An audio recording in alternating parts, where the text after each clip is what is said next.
Have you ever thought about starting your own podcast? Maybe you have a unique experience you'd like to share as a guest. Podmatch helps you connect with guests and hosts who have similar interests, experiences, and goals, making sure that each connection is meaningful and impactful. Thanks to Podmatch, I've connected with parents and caregivers worldwide and supported them in sharing their stories on Quiet Connection. If you'd like to check them out, visit www.joinpodmatch.com/Quiet Connection Podcast and learn more. Welcome to Quiet Connection, a podcast dedicated to ending the stigma around postpartum mental health. I'm Chelsea. Today's episode is one that I hope you'll carry with you long after the final words are spoken. In this conversation, I had the honor of sitting down with Daniel, a photo and video storyteller, a creative coach, a father, a partner, and a soul who speaks in poetry even when he doesn't try. We explored the transformations that unfold in fatherhood, especially the kind we don't often talk about. The shame, the rage, the tenderness, the grief that reshapes us. Daniel shows us that softness is not weakness, and that vulnerability, especially in men, especially in fathers, is not only powerful, it's essential. Here's Daniel. Hello, today I'm here with Daniel. Daniel, how are you? I'm doing really well. How are you doing? I'm doing pretty good. I am already trying to chill out because your vibe is so chill this morning, and I'm trying to take a little bit of that. I'm a little amped for a Friday morning. We can balance each other out. Let's co-regulate this. I like that. I really do. I just for listeners, I was telling Daniel before we started recording, I love he's got guitars behind him. He's got a daily prophet behind him. These are all good signs. So I'm excited. I'm excited to chat. Daniel, I could go through and list off all of the wonderful things about you that I have in my little notes, but my listeners would much rather hear from you. I'd love it if you could introduce yourself and let us know who you were before you were a dad. Oh, wow. Okay. So I've, for a very long time, have been a creative. Grew up in a family of creatives. My father was a photographer, so I learned that trade right off the bat. To this day, I'm a photo video storyteller by day. And over the past several years, I've taken up the hat of creative coach, which has really just been a way for me to work with people in the kind of natural, intimate setting that has been a part of who I am since I was a kid. I remember feeling great sense of pride when people would tell me, I don't ever tell this to anybody, but I'm going to tell it to you.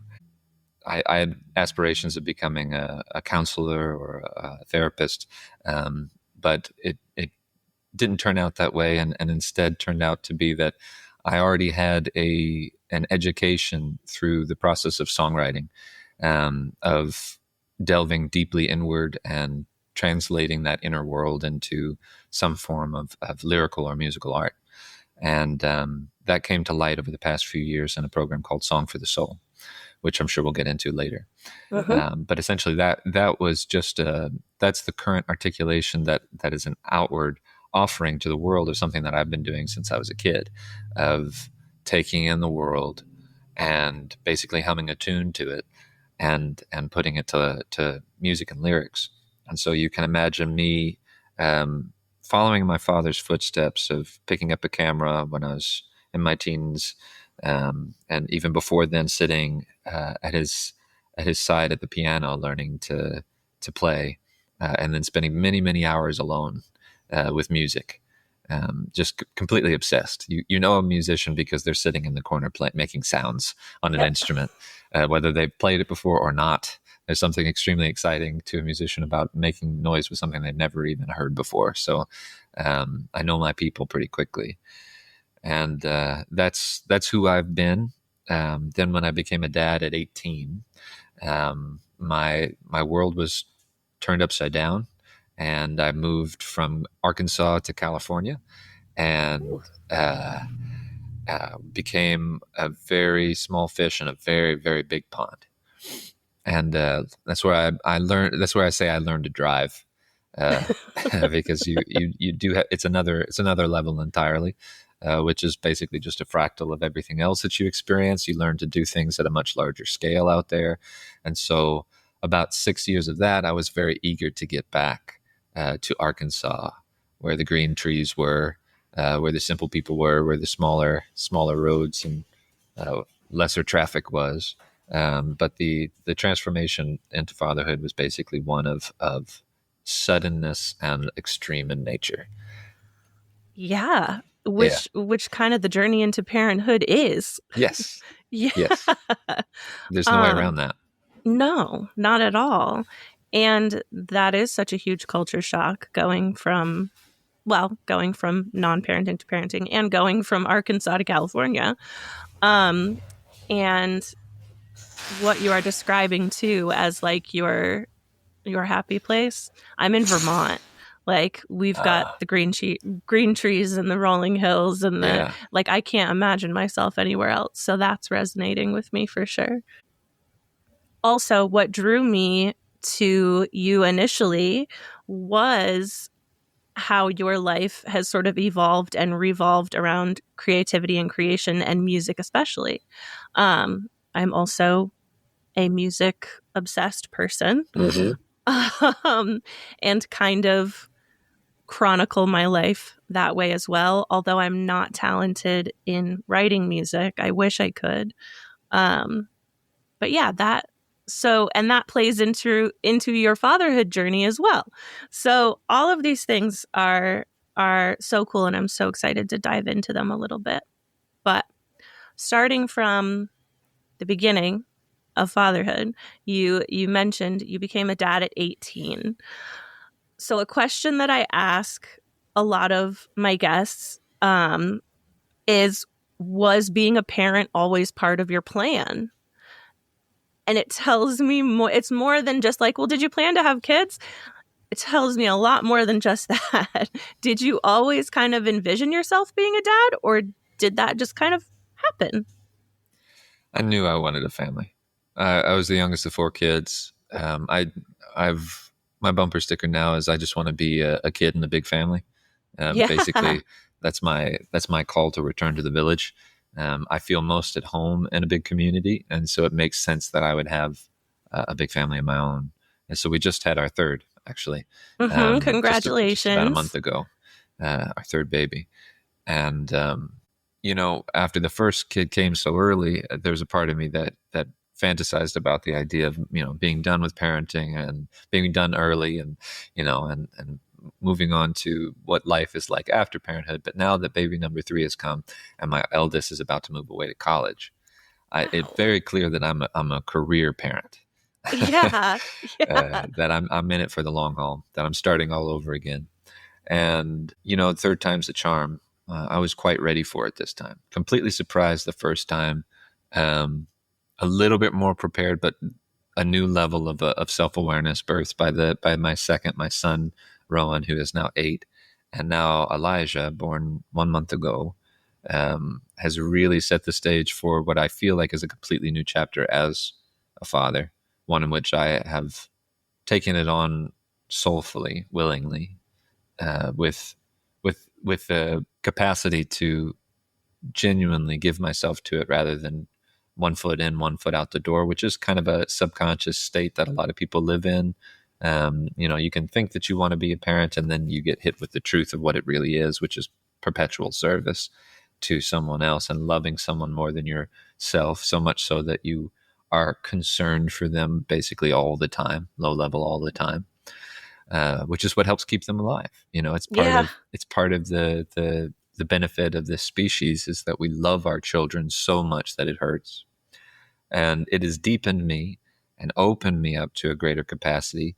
It has matured me more than anything else, and basically, I I like the person that I am today.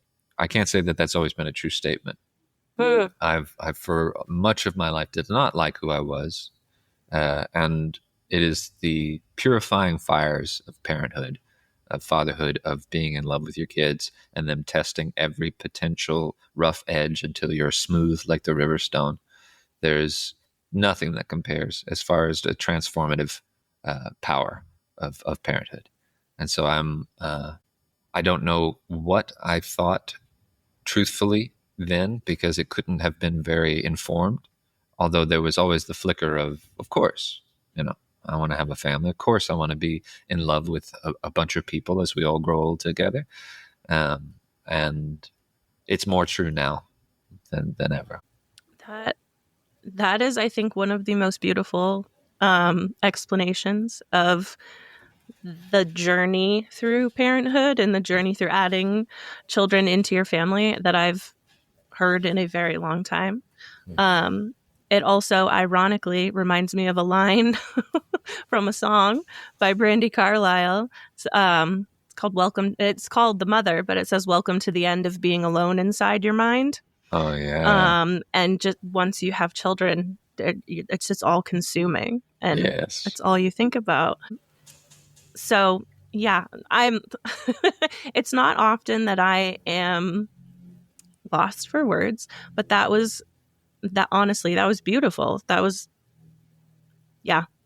And I'm also going to blame mom brain on a Friday morning. You can use that all day long.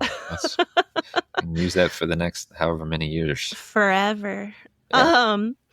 So like you said, you mentioned the person that you are today is someone that you really like and that you're really proud of.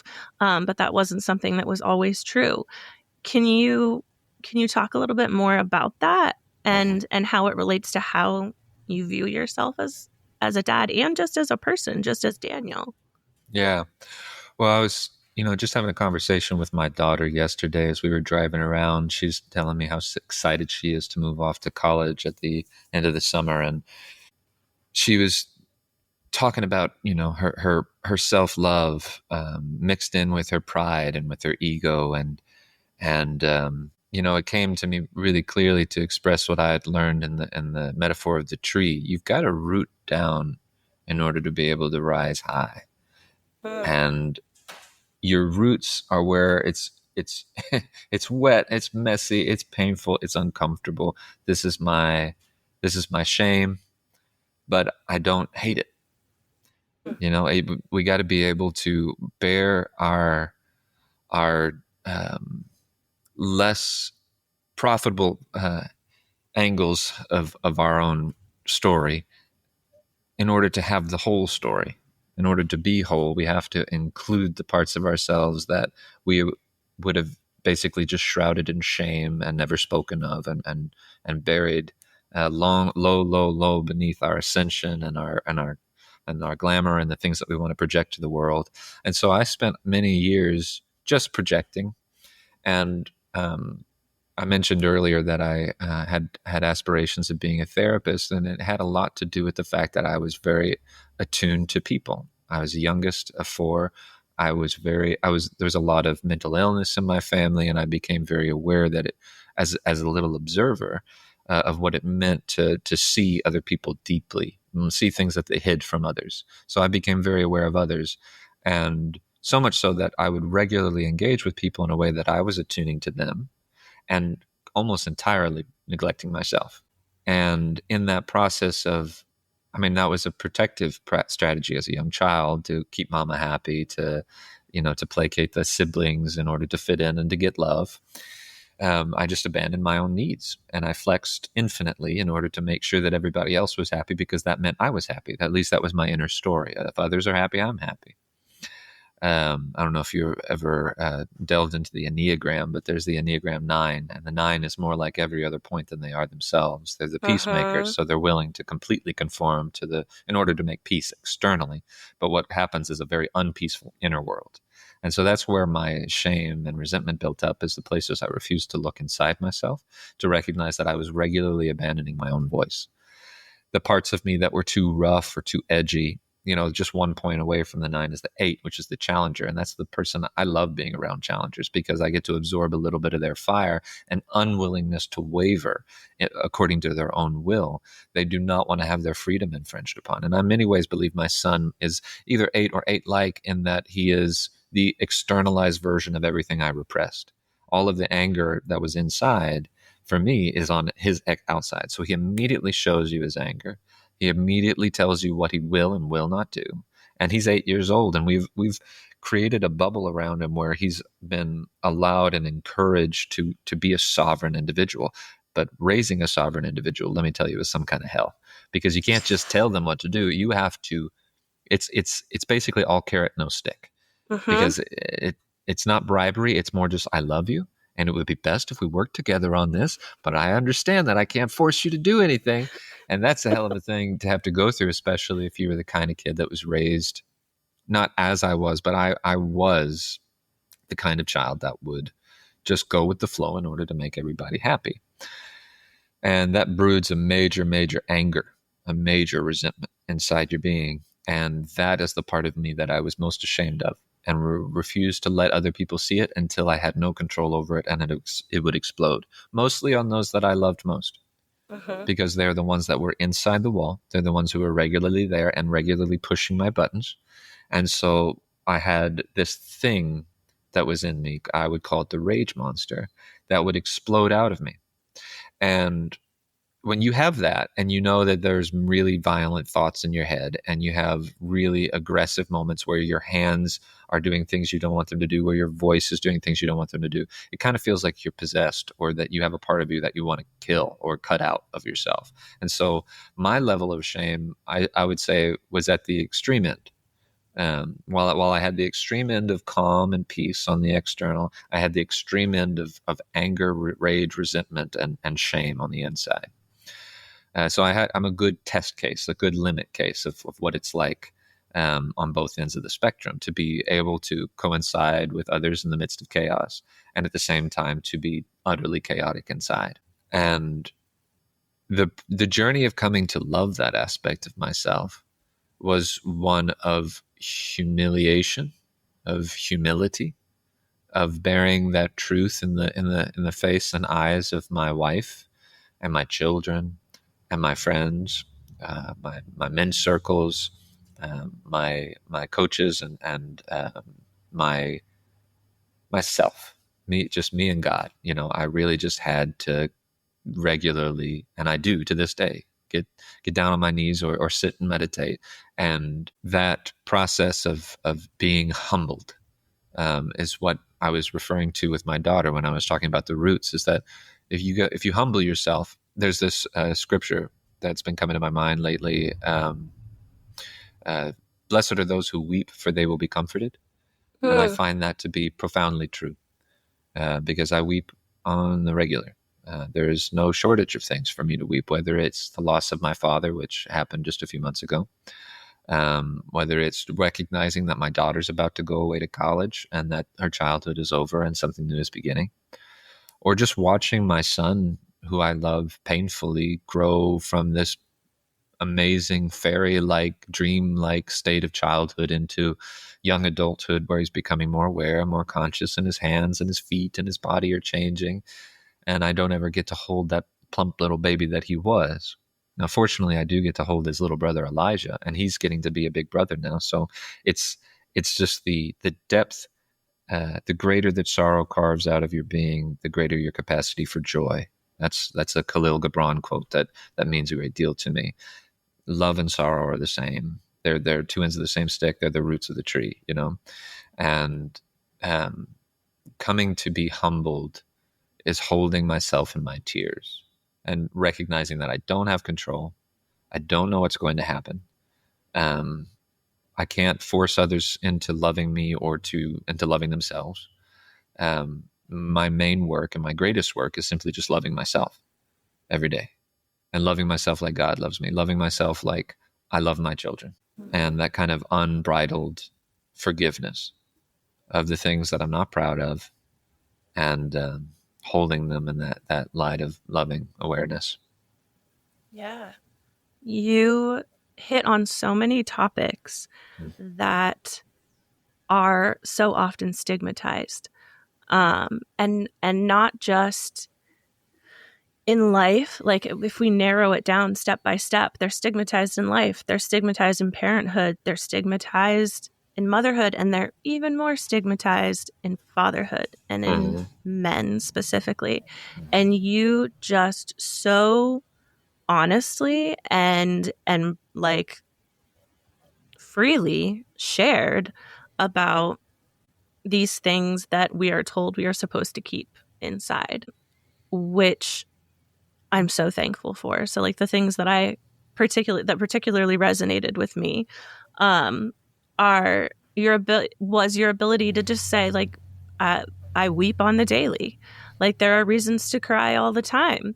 And that is not something that is easy to admit for anyone, but I feel like it's such a natural thing. And for those of us that are criers, including myself, like there's nothing wrong with it. And the tears, like you said, like joy and sadness are two ends of the same stick.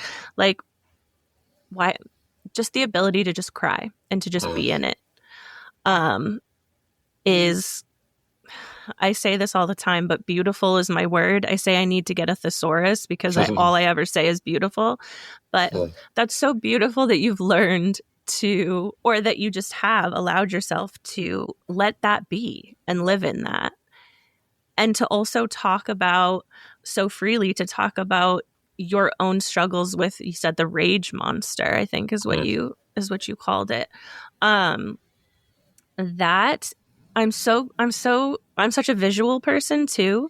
So for you to put a description on it, we're going through a very similar thing with my 9-year-old that you are going through with your 8-year-old. And I think it's that age, right? Where they're learning and they're growing and we're raising very assertive and empowered kiddos, but it comes out sometimes and you're like, oh my gosh, all I want to do is just have you do the thing I asked you to do. Could you just please do that? If only. If only, yes. And instead, it's why, and I don't think that's fair, and this is why I don't think I should have to do it. And anyway, and big outbursts. So the overarching point that I'm getting at is that the things that you're talking about so freely, like I hope that you realize are not things that are easy for anyone to talk about, but especially fathers. Awesome. And in my experience, the dads that I've spoken to. And so this is me like thanking you and honestly, and just like sitting with you in this moment and saying like, thank you for allowing me into that space with you. Because that's the goal, right? The goal is for us to be able to be and be present and talk about these things and not feel shame. Just like you were talking about with your daughter who's going to college. Like you've got to be able to acknowledge these things as well as the other really cool things that are going on. I hope that wasn't too much of a ramble. No. I mean, you're speaking directly to something of deep significance to me, and it's really of deep significance to everyone. We carry so much inside us all the time, and when we're around someone that has freed that space within themselves, that part of us is almost magnetized to that person because we long for that kind of freedom. I have a song called Honest and Free, and it was about a time in my marriage where we had gone through a dark night of the soul, and I had a lot of things that I needed to get off my chest. And I didn't know that I hadn't quite said them as clearly and as honestly as I needed to. But there became a point at which I lost all capacity to lie. There was no strength left in me for the illusion. That part of me was ready and willing to die, quite literally. And when I began to speak, it scared her and it made her want to leave the room immediately. And that would have previously caused me so much pain and discomfort because I had been seeking love from her as my source. It's my source of love. Mm-hmm. And when I had realized that there was no way in which I could shake that tree in order to get that fruit, there was no way for me to get what I was looking for in another human being. It became so clear that I had nothing but to dissolve. My whole life's patterns around getting love from mama broke down. not with the dissolving of my relationship with my mother, but with the resolving of my relationship with my wife. Because I left my mother assuming that I could then go find more fulfillment. And this is all unconscious. This is a subconscious thing that everyone does. They have their imago partner where they're trying to find the things in another person that they need to rectify with their primary caregiver. This is like the way we're shaped as a puzzle piece, and we're looking for someone that fits us in this other particular way. And we don't know that we're attracted to these things until suddenly it all breaks down and you have nothing but the gears that you're grinding against each other. And this is basically a part of individuation, Carl Jung would call it, but he would also recognize that this is indistinguishable from a spiritual process of recognizing that there's no other source for you to get love or life from than God, than love or life itself. To recognize, the Buddhists would call it consciousness, that there is a deep well of infinite loving awareness inside of each one of us. And if you were to just sit and be present with it, your cup would run over. You would be totally full. And we have so much in our minds and so much in our pockets and so much on our to-do list that we don't recognize that we're chasing every aspect of life in order to just get back to what we had from the start. And when I was down at the bottom of my grief is when I learned this truly. I had sat and meditated and prayed for years. I had filled my head with all the great books and thought I knew the answers, and I thought that it was something I could hold in my mind. I thought God was something I could describe with my mind, all to come to realize that it was essentially I had to come back to that ineffable, wordless place of emptiness, as the Buddhists would call it, and recognize that down at the bottom of my despair, past all of the tears, past all of the grief, and the depths of sorrow that I could hold, there was an open and down energy in my body, open and down, where there was nothing to hold on to anymore. My mind couldn't come up with a story about how we were going to fix this. It was basically certain that all was lost and that we were going to die. Like, that's just basically what I felt in my nervous system. And I'd been through the fear and anxiety of that fear of death that part of me was facing dying. And then after it died, the story died, rather than me having to die. I felt a profound freedom, unlike any I had experienced before, where I no longer was beholden to a story or a set of patterns of chasing love externally, where I needed somebody else to fill my cup, somebody else to tell me that I'm great, somebody else to tell me that I'm doing a good job, to pat me on the back, to love me, kiss me, hold me. And when I realized that I was actually searching, when I realized what it was physiologically, what I had studied those years, I studied to become a yoga teacher, and there was a deep philosophy aspect of it that it was actually the main pull to it. It wasn't actually that I wanted to move my body in a particular way. It was that I wanted to understand how to be a whole person, how to be a perfect person. And I had the ideas in my head, but then I had to go through the journey of dissolving this story with me and my wife, that we weren't going to be able to fulfill each other in this particular way, the story that we were totally incompatible, and that I became miraculously aware that I was going to chase, that this is what my heart wanted most, that I was going to chase this person, whether it be my wife or another person that had a similar set of characteristics. I was going to chase this kind of person until I resolved this issue within myself. So there was no solution to the story other than me letting it die and me learning to love myself, to let love in. I say it's let the river onto your property so that it can flow into somebody else's. It's like you have to let it in. And at the bottom of despair, at the bottom of grief, at the bottom of all of my stories and all of my tears was emptiness. And in that emptiness was just a very profound and satiating awareness, a loving self. Dick Schwartz in the internal family system calls it the higher self, or the capital S self, whereas we have all these small parts, like the rage monster is one part. And he's got a book called No Bad Parts, where he recognizes that none of these parts are actually inherently bad. We just treat them as such, and then they become exiles, and then they become basically out of control, and they begin to control our lives.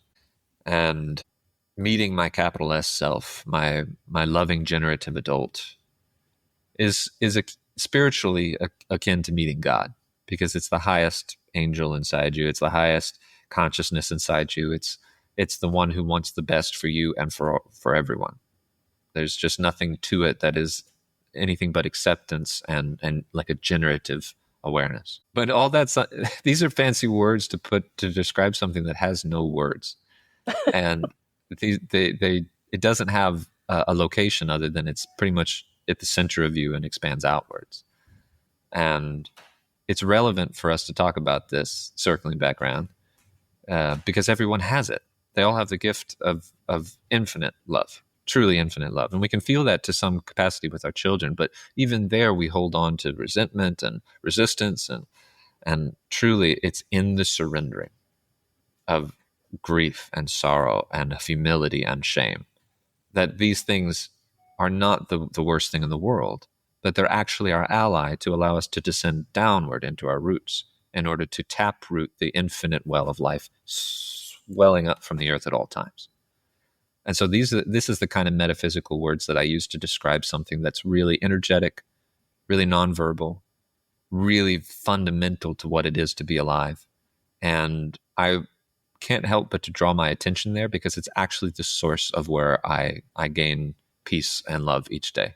And then I go and give it to my family. And anytime I'm trying to get it from them, I'm lost in my mind and in my patterns. And that happens every day, which is why I have a practice each morning of reconnecting, of grieving, of weeping. And just on my way to work, I was weeping because my son opened and closed the gate for me to go out of the drive. And he gives me the sign language symbol for I love you. And as I'm driving away, and it's like a movie scene, and the light is glorious on him, and I'm taking this mental picture like this is one of the last times I'll ever see that. He's going to be different tomorrow. He'll be different by the time I get back. This is one of those precious moments, and his hands will be bigger, and something about that just gets me right in the heart. And so I'm just weeping on the way to work. And you almost run into a car doing that, so you got to stop and like. Make sure you got your seatbelt on and you're paying attention. But at the same time, blessed are those who weep, for they will be comforted. And I was just deeply comforted by my love for him the whole way here. Yeah. Yeah. So clearly you are a lyricist. Truly though, because I am such a visual person and a music lover, like this is the first time I've ever done a recording session where I am continuously lost for words because I just want to hear you talk more. Because that may be because the way that you're able to describe these things resonates so deeply. And like you said, you're describing something that there's no words for, but you are giving them words, and I am following you. Like I don't know it. Here I go with beautiful again, but it's a good word. I mean, it is a good word. I just need to come up with a new one because it's all I ever say. But you could read Khalil Gibran's The Prophet. Okay. Instead of reading the thesaurus, I would say read a great poet, because then a word will stick out in extreme meaning because you'll know it when you feel it. And then you might find some words that will go along with beautiful. That's true. That is an excellent suggestion. I I need to like tune in. I'm like, this is like therapy for Chelsea. Like, oh my goodness. That's what we're here for. Well, no, we're here for you, Daniel. And again, so like tying a couple things back into fatherhood, I had like certain questions popped up when you were talking about this journey, because obviously it wasn't like an overnight thing, or maybe it was a culmination. I'm thinking particularly of your oldest child. And did your oldest, it's your daughter, correct? Mm-hmm. Was your daughter able to witness this transformation in you? Like, did this happen as she was getting older, or was this something that happened like when she was super, super little? Like, You know what I'm getting at? Like, did Yeah, your parenting perspective and perspective on yourself change? And was she able to witness and be a part of that? absolutely. And I would say it's like a grayscale, a gradient. It's a little bit closer to love and consciousness each day. Hmm. And there's like two steps forward, one step back. I will still have moments of just slipping right back into old patterns. And my family has given me a lot of grace and a lot of love. And that's one of the really powerful and restorative aspects of my relationship with my daughter, is that no matter how mean I was to her, she was always so in love with me. Mm. And that'll break your heart right there. Mm-hmm. And for me to just bear in my shame the fact that she still loves me, even though I was the worst person to her than I was to anyone, Mm. because I was resentful and a teen parent, and I was alone with her, and she was wanting basic things from an adult, and I was not fully equipped or willing to give it to her. And that's because there was so much grief in me, grief of losing my young adulthood, of my freedom, of my ideas of myself and my life and the potential. And, I just was angry instead of feeling the sorrow beneath that. And usually what you have is a protector, an anger protector, so that you don't have to feel your sadness, or that something is wounding you. So therefore, let's use anger in order to create a boundary. And my daughter mainly just experienced the boundaries. Mm. And for years, I really give a lot of credit, or maybe all the credit, to my wife for coming into my world and basically telling me, no, it's not okay. You can't treat your daughter that way. And that was when I knew I could really trust her, and that I needed her. I needed her in a way that I didn't want to admit, because when you're angry, anger is both a positive and negative emotion. It has a self-righteous aspect that feels good. And so I would give life to my anger in a way that was uh, inappropriately authoritarian. And my wife would, or my girlfriend at the time, would tell me no, and that you're doing it again, and that's unnecessary. And she would show me a different way. And my wife is one of the most natural with children people I've ever met. She has an intuition about what their needs are, super, super empathically connected to our children. And this was a wonderful re-education, rehabilitation from that that top-down control aspect within myself that my daughter bore the brunt of from for many, many years of her childhood. And I still catch myself doing it from time to time, but it's never as severe, and it's much faster to alleviate because I can see myself and I know the patterns and I know the words for it. And I know the ways out, and whether it's take a breath, walk away. If I can get to I'm sorry in under a minute, we're doing really well. Our day's going to go well because my children will always forgive me. They will Mm. always give me another chance. And even my son in his 8 years has the majority of this transformation, I would say, has cropped up for the past 5 to 7 years. And that Okay. came with that coincided with, well, it was a gradual change of trying to become a better person, but ultimately it became really, really apparent the depths of my self-abandonment when my wife and I had the beginning of our disillusionment, where we began the process of individuation. And I thought it was the beginning of a divorce, but it was actually just the process, well, simply because we chose to stay with each other. And that was very, very hard. Like I said, we felt we were totally incompatible. And this is a state I think that uh, virtually every partnership has to go through to one degree or another, whether it's their first 7 years or the second or third cycle of 7 years. You're going to go through a guardian of the gate moment where you have to ask the question, do I want to keep going in this direction? And my wife at the first 7 years said no, and I need to get some things off my chest. And so she told me a bunch of things that shook me and shook her and opened us up to a new level of honesty and capacity that was very freeing for her. And then I learned that pattern from her yet again. She claims to have learned a lot of things from me, and I believe that that's true. But I attribute my greatest catalysts for transformation are her telling me the truth that I didn't want to hear over and over again daily, from the big things to the little things.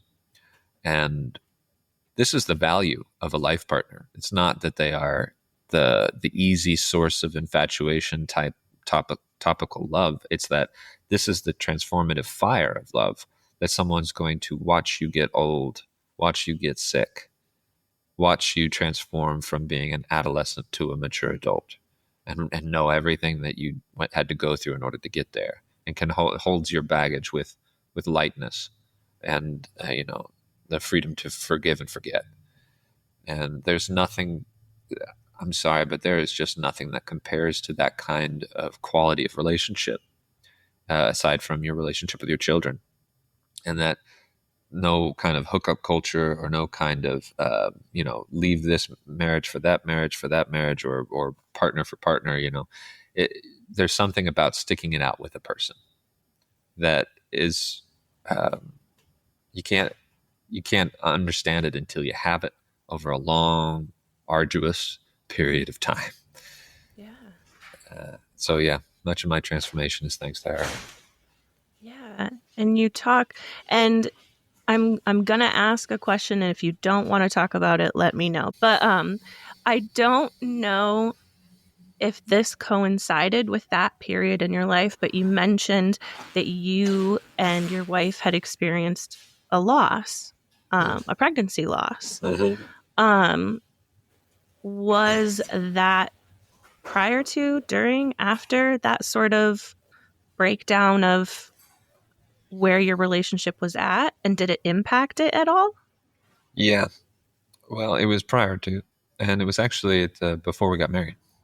Okay. And it was a moment where we found out we were pregnant. We thought, what would this be like to say yes to this, and which would mean saying yes to each other for life. And that was an invitation for us to really take a hard look at each other, to take a hard look at our 3 years of being boyfriend, girlfriend, and to make a serious decision. And it was to say yes. We said yes to that baby. We even picked out some names, had a few ultrasounds, and then went back for an ultrasound, and there was no heartbeat. And it was a really scary moment. It was a really, really scary moment, because we had kind of allowed our hearts to leap in this particular direction. And it was the catalyst for us beginning to say yes to each other for life. And then here it was, this life ended. And you don't know that how quickly you begin to fall in love with a person. Even just the idea of a person, you can begin to fall in love with that. And that's something to grieve. When that trajectory changes. Unfortunately, we were fairly early into the pregnancy, but it was still enough of a recovery from it that it was pretty substantial for her. And then there was lots of grief after that. And I would actually say that it was that process of falling in love with the babe and then grieving its loss together that deepened what we had experienced together enough for me to say there was enough overlap in our souls and our hearts for us to say yes to each other for life anyway. So I proposed after that, and we got married, and very soon after that, our son Rowan was born. So it was a catalyst, to say the least. So it was a catalyst in your story. I was curious if it was part of that breakdown that you were talking about, but actually it was kind of the birth of your story. Yeah. It was, it's, and something that you said too, like, well, thankfully it was pretty early on in the pregnancy. I hear so many parents say that, and just acknowledging, like, doesn't matter how early it was, just like you said, like you don't know your capacity to love someone or something. Whatever your beliefs are in terms of when life begins, or all of that stuff, I think, and just like you said, like, when a pregnancy, when you get that positive test, your brain starts imagining things and it starts creating things and it starts writing a story. And no matter when the loss happens, it's the end of that story, and grief is valid. And so whenever I hear someone say, well, thankfully it was early, it's like that still existed. That story still existed for you. And like you said, you and your partner went through that grief process together, and it opened up doors to where you are now. The other question that I had, tying it backwards again, we're doing a lot of time hopping, but you talked a lot about how your wife sort of showed you the patterns that you were following with your daughter, and was honest and truthful with her, or with you, about that. Do you and your daughter talk about that at all? Is that something that you've processed over the years? Mm-hmm. Very much so, and yet still has more to come. She's been open about the fact that she has memories she doesn't have access to. But as far as our relationship, we have a very substantial candor with each other, and I am this way with all of my family, all of my children. I'd rather just say the whole truth and nothing but the truth. So my daughter reflects that. She reflects it, and she seems to cherish it in her own way. We love our deep conversations, and they always encapsulate, the roots to the rise. And I find they're inextricable. To be able to talk about anything positive, it's in relationship to the lessons that were learned, and the hardships that we faced, and the people that we were, and the things that had to die along the way. And so my daughter is a pretty substantial, special, enigmatic rainbow of a human being. And if you ever met her, you'd probably realize that I'm understating dramatically how amazing she is. But she holds herself in her own shame or grief or sorrow, as well as she does hold herself in her own self-affirmation and encouragement and appreciation for her gifts and her qualities. And that's why that conversation that we had just yesterday was a continuation of an ongoing dialogue between the two of us, in order for me to give her my gift of encouragement to be her fullest self. Nothing to hide from, nothing to be ashamed of, other than the things that are relevant for her to bring to the light, because we naturally hide them. So our dialogue around this is ever ongoing, and a big part of the healing process, a big part of the maturation process of continuing to bear myself, hold myself accountable, to speak the full truth, and just try to be as genuine from the heart up as possible. Yeah. What I have loved the most about hearing you talk about your journey, and I'm only getting a small piece of your journey. Like, I'm getting the piece from when you were 18 to bits and pieces to today, and little bits from before. But what I've loved is that it's as if you are describing it, and I actually love this metaphor. It's a story. It's all a story, and that there are chapters, and just because one chapter happened doesn't mean you don't go to the next chapter. And when a chapter ends, you can grieve that chapter and then look forward to what's coming next. And so, like you said in the very beginning, like, something that's so important to you as a creative and as a musician and as a person and as a father is storytelling and honesty. And I swear to you, this is not just because you are a musician, but like, song lyrics keep coming up for me in this session. And again, another lyric as you were sharing about your relationship with your daughter, was from a Carbon Leaf song, Love, Loss, Hope, Repeat. And it's that cycle of seeking love, feeling loss, finding hope, repeating.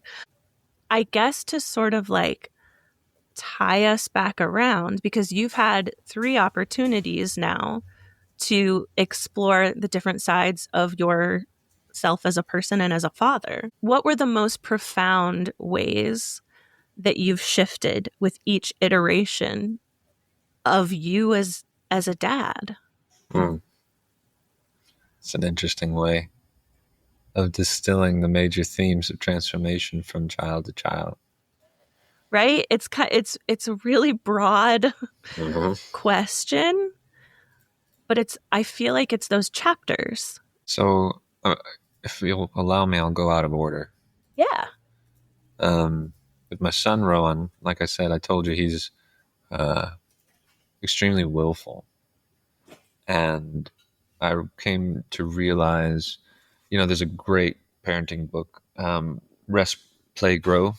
That one has taught me so much, and one of the things that I got from that book is don't draw their attention to things that you want them to do.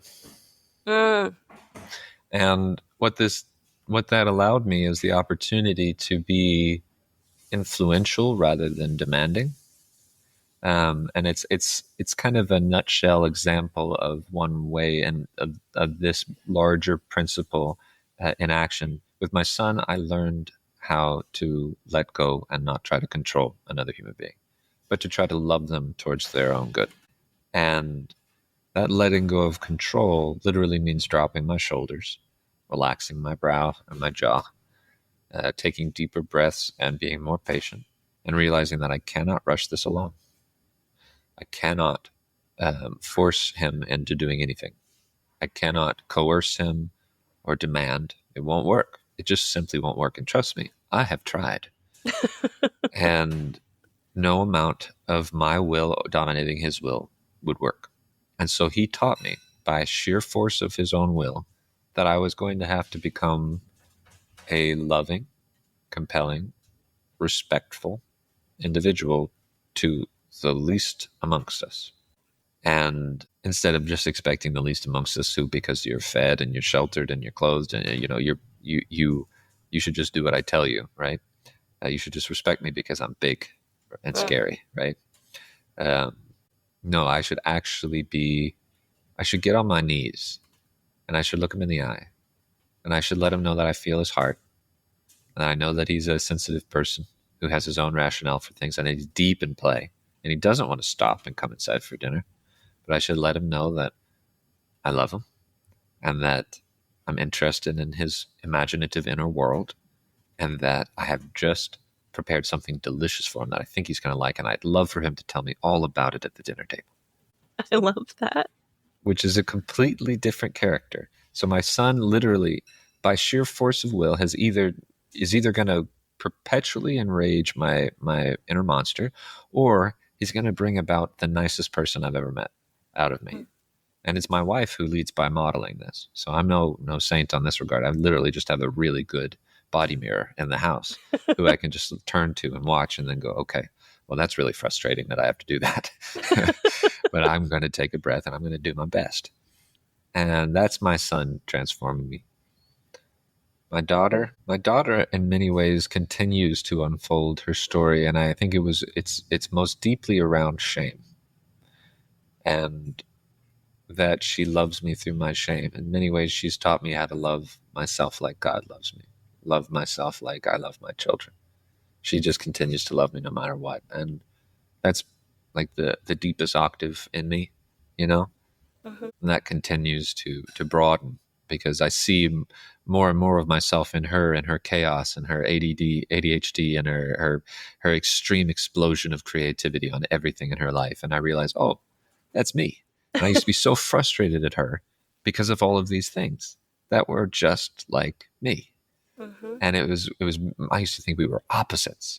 And as it turns out, my inner tyrant wishes that it was an opposite of my inner creative and my inner space cadet. Uh, but the deeper I recognize my love for her and her chaos, the deeper I recognize her love for me, the more I'm able to encapsulate all the ways in which we are the same, and that love is reflected back on me. And now with Elijah, 1 month old, what has he taught me? To surrender.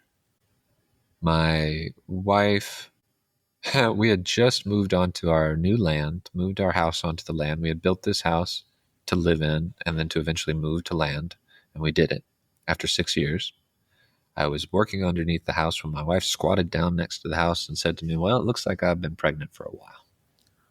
Oh. And so I'm literally under the house when this is happening, which is a good analogy for that whole phase of last year and my life. Entering into the Father's house has been a big theme of my life since my father got sick with Alzheimer's and passed away this year. And so many things came to a head at the same moment. Towards the end of this pregnancy, the babe was breech, and my dad was sick and was about to die. And there was a storm coming, and all this kind of stuff was happening. It was an unbelievable series of acts of God. Like, it was so overwhelming that it was like, I have no choice but to surrender. Yeah. I mean, I literally have no idea what to do other than what's right in front of me to do.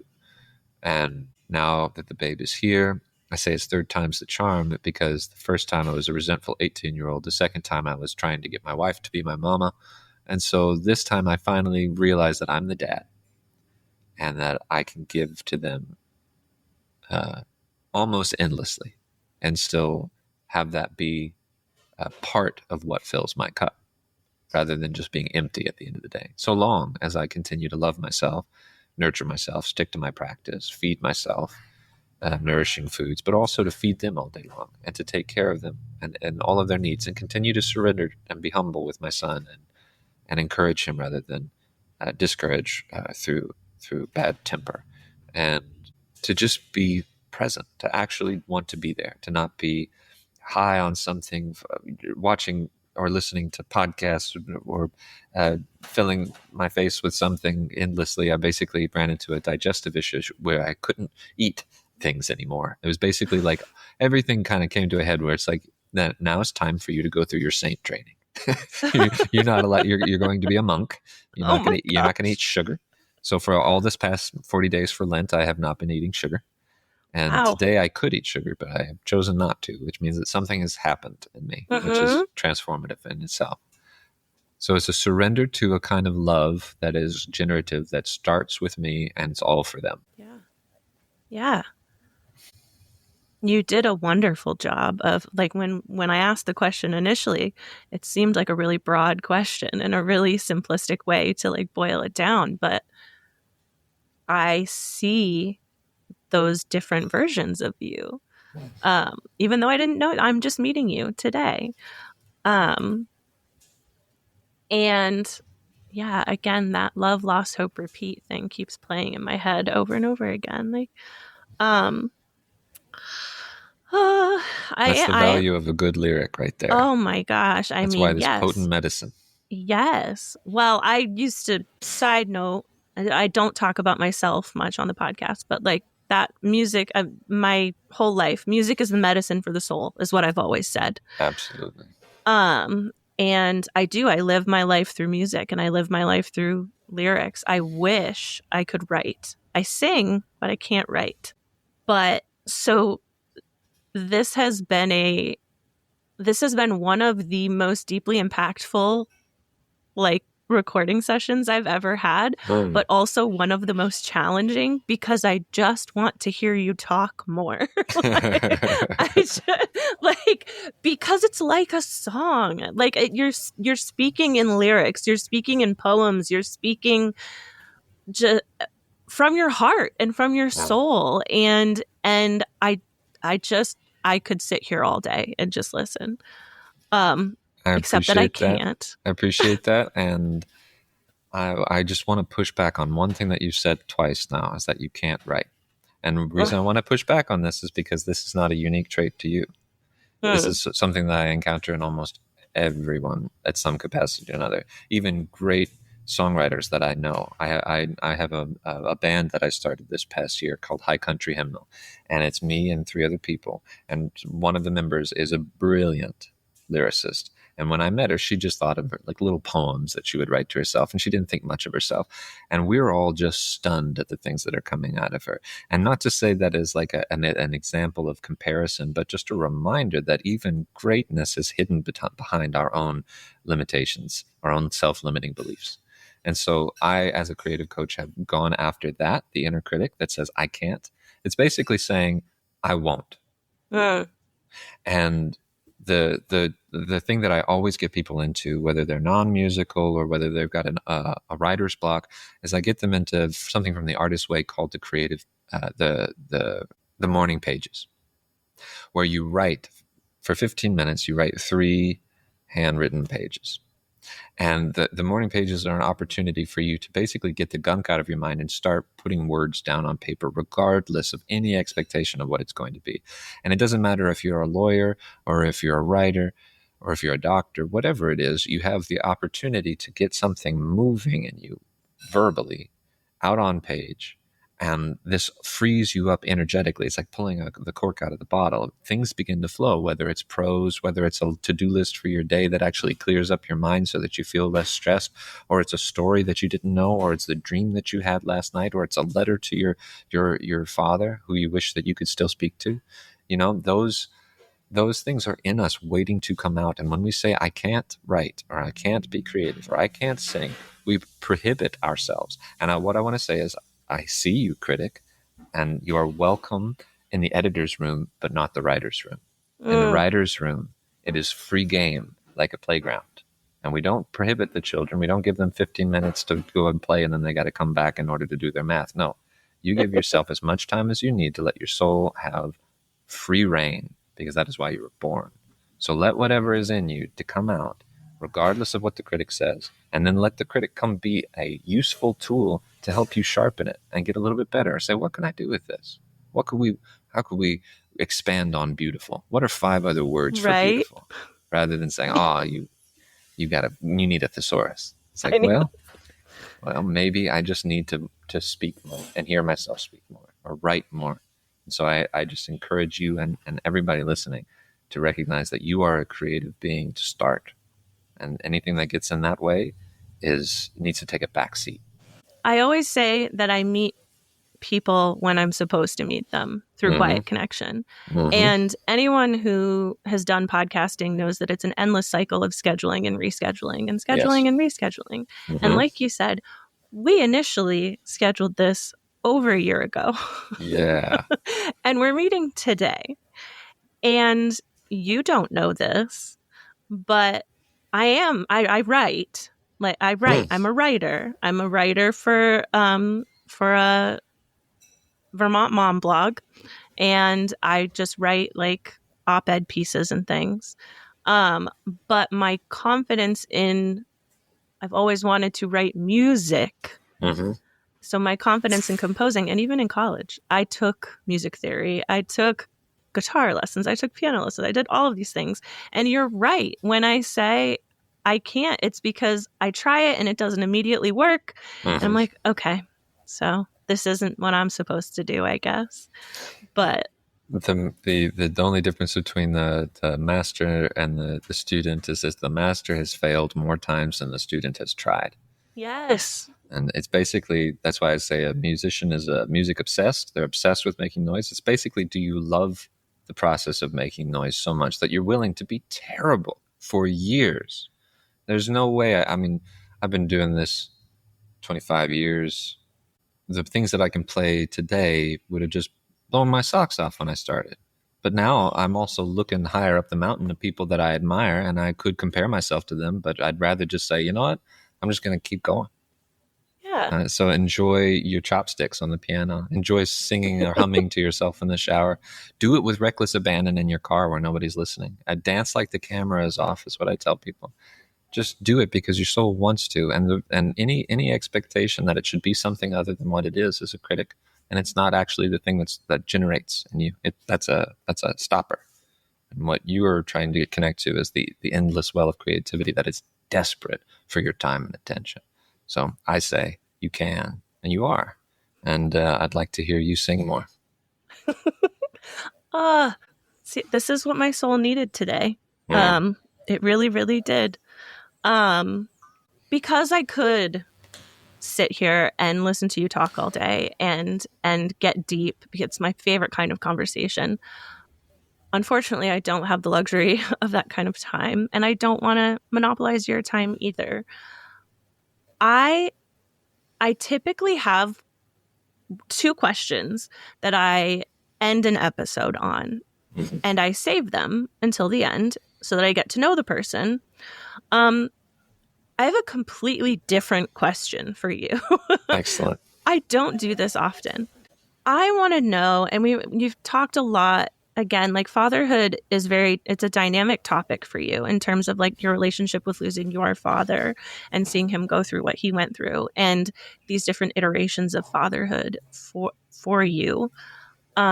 When all is said and done, what do you hope your children take away from your life story? That they should love themselves, that they have no restriction on being able to love their highest branches to their deepest roots, that they give themselves the capacity to feel their lives fully through that. No limit or filter, no restrictions on being who they are.